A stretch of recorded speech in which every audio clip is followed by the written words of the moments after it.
नेपाल र युएई बीचको क्रिकेट भिडन्त सधैँ रोमाञ्चक हुने गर्छ। आज साँझ 5 बजे त्रिवी क्रिकेट मैदानमा हुने पहिलो टी20 खेलले नेपाली क्रिकेटमा एउटा नयाँ इतिहास पनि कोर्दैछ। नेपालले आफ्नै घरेलु मैदानमा पहिलो पटक फ्लड लाइट मुनि अन्तर्राष्ट्रिय खेल खेल्न लागेको हो। यस ऐतिहासिक खेलको पूर्व सन्ध्यामा नेपाल र युएई बीचको हेड टु हेडको अवस्था र केही रोचक तथ्यबारे पनि तपाईलाई जानकारी प्रस्तुत गर्दैछौँ।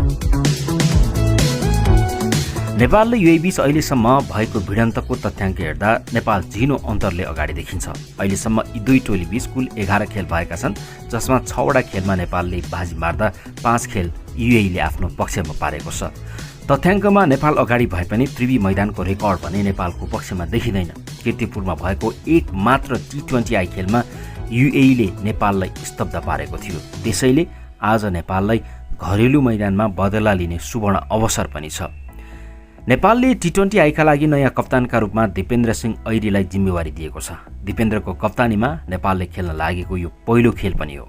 नेपाली समर्थकका लागि रात्रिकालीन क्रिकेटको अनुभव पहिलो पटक आफ्नै देशमा हुँदैछ। साँझ 5 बजे सुरु हुने यो खेलले कीर्तिपुरको माहौल बेग्लै बनाउने पक्का छ। आइसिसी क्रिकेट विश्वकप लिग 2 को त्रिकोणात्मक सिरिज अघि यो टी20 सिरिज नेपालका लागि लय समात्ने मुख्य कडी पनि हुनेछ। यी दुई टोली बीच भएको अन्तिम भेट टी20 विश्वकप एसिया छनौटमा नेपालले युएईलाई मात्र 1 रनले हराएको थियो। त्यसैले आजको खेल पनि उत्तिकै थ्रिलर हुने अपेक्षा गरिएको छ।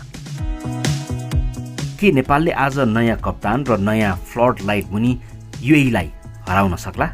आफ्नो प्रतिक्रिया कमेन्ट बक्समा लेख्न नभुल्नुहोला।